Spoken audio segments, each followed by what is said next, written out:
اسلام فطرت کے عین مطابق دین ہے۔ نبی پاک صلی اللہ تعالیٰ علیہ وسلم نے فرمایا ہے کہ میں اخلاق عالیہ کی تکمیل کرنے کے لیے دنیا میں آیا ہوں۔ جتنے اخلاق ہو سکتے تھے، جتنی خوبصورتیاں ہو سکتی تھیں، جتنی اللہ کو محبوب تھیں، وہ ساری میرے نبی کریم نے بیان فرمائی، ساری رسول کریم صلی اللہ تعالیٰ علیہ وسلم نے بیان کر دی ہیں، جتنی خوبصورتیاں ہو سکتی تھیں۔ کچھ لوگ ایسے ہوتے ہیں جو بیچارے بائی نیچر ہی کچھ پریشانیوں کا شکار ہوتے ہیں، اور قرآن مجید نے جو ارشاد فرمایا نا کہ کچھ لوگ نفس کی خواہش کو اپنا خدا بنا لیتے ہیں، تو وہ بلا وجہ بھی بہت ساری باتیں کرتے ہیں جن کا کوئی وجود نہیں ہوتا۔ عورت کو حقوق دلانے کے لیے بہت سارے لوگ بہت ساری غلط باتیں کرتے ہیں۔ جو لوگ یہاں سے کسی کو لے جاتے تھے نا دبئی دھوکہ دے کے، اور لے جاتے تھے یورپ میں، عرب ممالک میں دھوکہ دے کے لے جاتے تھے، تو وہ بھی کوئی خواب ہی تو دکھاتے تھے کہ اتنے لاکھ تنخواہ ہوگی، اتنا کچھ ہوگا۔ وہاں جا کے پتہ چلتا تھا کہ جیب سے بھی دینے پڑیں گے کچھ۔ بہت سارے لوگ ایسے ہوتے ہیں، وہ سارے خوبصورتی کے نام پر ہی دھوکہ دیتے ہیں۔ آپ کو پتہ ہے کہ جو آدمی کسی کو لالچ دیتا ہے تو کسی کو لوٹنے کے لیے اسے لالچ دینا بڑا ضروری ہوتا ہے۔ لوگ پہلے لالچ دیتے ہیں پھر لوٹتے ہیں، پہلے مکمل لالچ دیتے ہیں، یہ چیز مل جائے گی، یہ چیز مل جائے گی۔ لوگ مکمل لالچ دیتے ہیں، اس کے بعد پھر لوٹتے ہیں۔ اور اگر لالچ نہ دیں تو کوئی آدمی قابو آئے گا؟ لوگ لوٹتے ہیں لالچ دے کر۔ اچھا، اب وہ جو جس کو لالچ دیا جا رہا ہوتا ہے وہ کہہ رہا ہوتا ہے کہ نہیں نہیں تمہیں نہیں پتا، وہ اس وقت ماننے کو تیار نہیں ہوتا۔ وہ کہتا ہے اتنی خوبصورت باتیں کر رہا ہے، اتنی اچھے پیغام دے رہا ہے، تم میرے دشمن ہو، تم مجھے منع کر رہے ہو۔ ہوش تب آتی ہے کہ جب سب کچھ لٹ جاتا ہے۔ عورت کو ویسے بھی قابو کرنا بڑا آسان ہوتا ہے۔ اعلیٰ حضرت بریلوی رحمۃ اللہ علیہ فرماتے ہیں بیٹیاں نازک شیشیاں ہوتی ہیں، ان کو تو ذرا سی چوٹ لگے تو ٹوٹ جاتی۔ دیکھیں کتنا بڑا جملہ کہا بریلی کے امام، نازک شیشیاں ہیں۔ ذرا کوئی آدمی گمراہ کرتا ہے، ذرا خراب کرتا ہے۔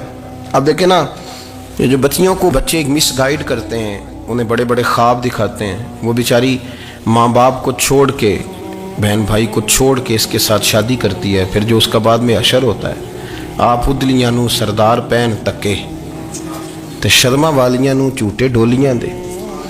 پھر وہ بیچاری ماں باپ رکھتے نہیں، وہ ظلم کرتا ہے، تو کتنی بڑی تکلیف میں وہ بچی آ جاتی۔ نازک شیشی ہوتی ہے نا تو ٹوٹ جاتی۔ یہی حال اب جدید خواتین اور یہ جو کچھ اینکر پرسن ہیں، یہ اصل میں نا یہ آپ کو سیاست سکھاتے ہیں، لیکن یہ مادر پیدر آزاد لوگ ہیں، بالکل آزاد۔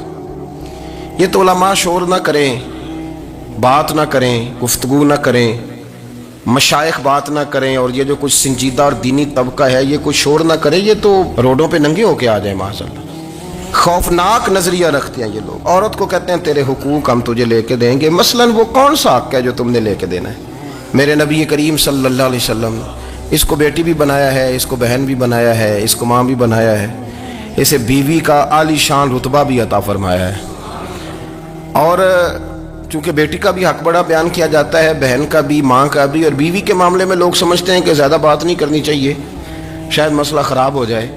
حالانکہ نبی پاک صلی اللہ تعالیٰ علیہ وسلم نے بیوی کے بارے میں پتہ کیا فرمایا؟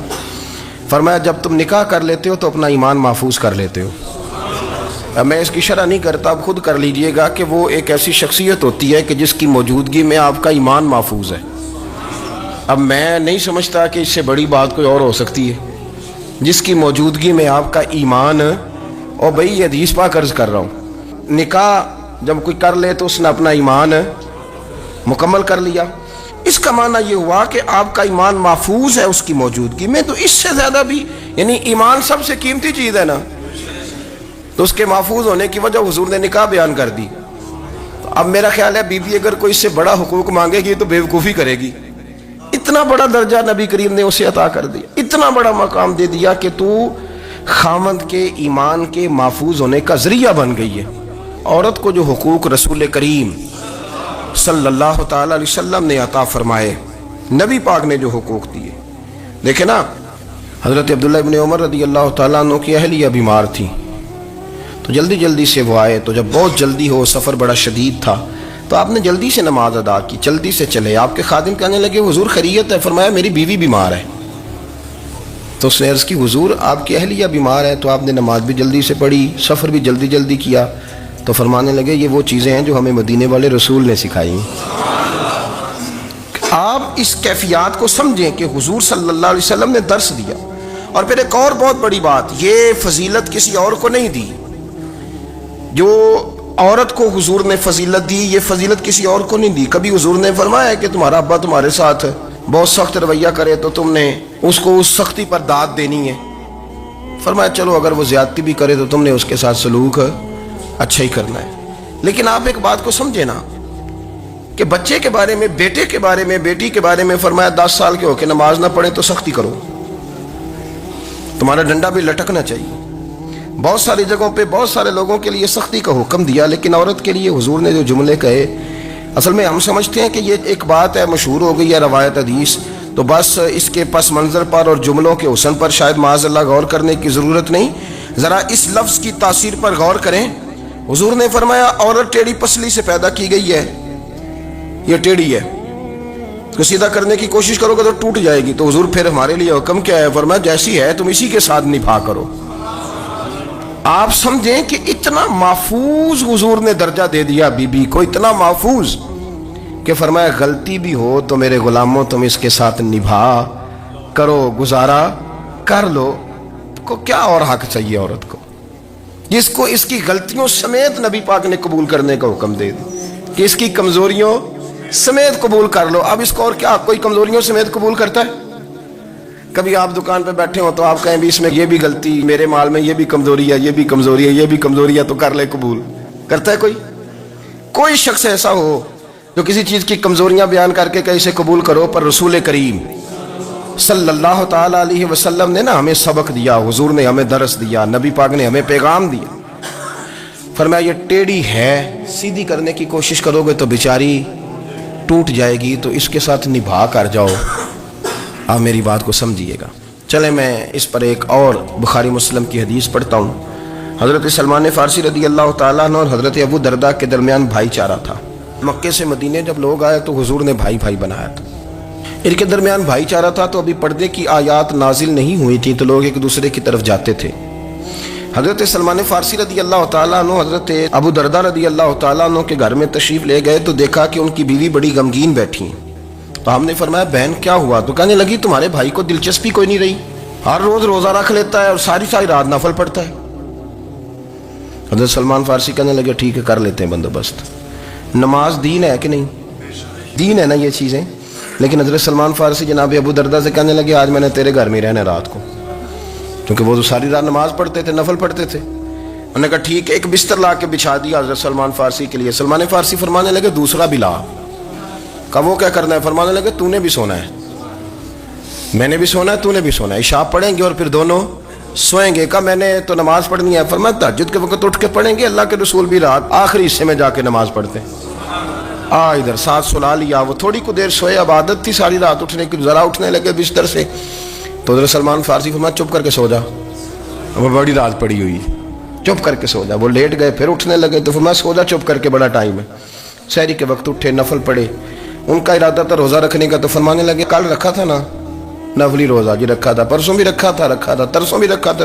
فرمایا آج نہیں رکھنا، آج میں تیرا مہمان ہوں، سارا دن کٹھے مل کے روٹیاں کھائیں گے، آج نہیں روزہ رکھنا. سلا دیا. اب حضرت ابو درداء رضی اللہ تعالیٰ عنہ کہہ تو کچھ نہ سکے، پر کہنے لگے سلمان تم پتہ ہے تم کیا کر رہے ہو؟ نہ تم نے مجھے رات اٹھ کے زیادہ نفل پڑھنے دیے، سویرے روزہ نہیں رکھنے دیا. تو حضرت سلمان فارسی کہنے لگے کوئی لمبی بات تو نہیں نا، چلتے ہیں نا ابھی فجر میں مسجد نبوی میں، تو نبی پاک کو بتاتے ہیں. سرکار دو عالم علیہ السلام کی خدمت میں تو اپنی بات کرنا، میں اپنی کروں گا. حضور نتیجے کا اعلان فرما دیں گے، بات طے ہو جائے گی. حاضر خدمت ہوئے، عرض کی یا رسول اللہ صلی اللہ تعالیٰ علیہ وسلم یہ ساری رات نفل پڑھتے ہیں، ہر روز روزہ رکھتے ہیں، ان کی اہلیہ غمگین بیٹھی ہیں، حکم فرمائیں. تو نبی پاک صلی اللہ علیہ وسلم نے فرمایا پھر ہوا کیا؟ یا رسول اللہ میں نے رات سلایا ہے، سحری میں اٹھایا ہے، سویرے روزہ نہیں رکھنے دیا.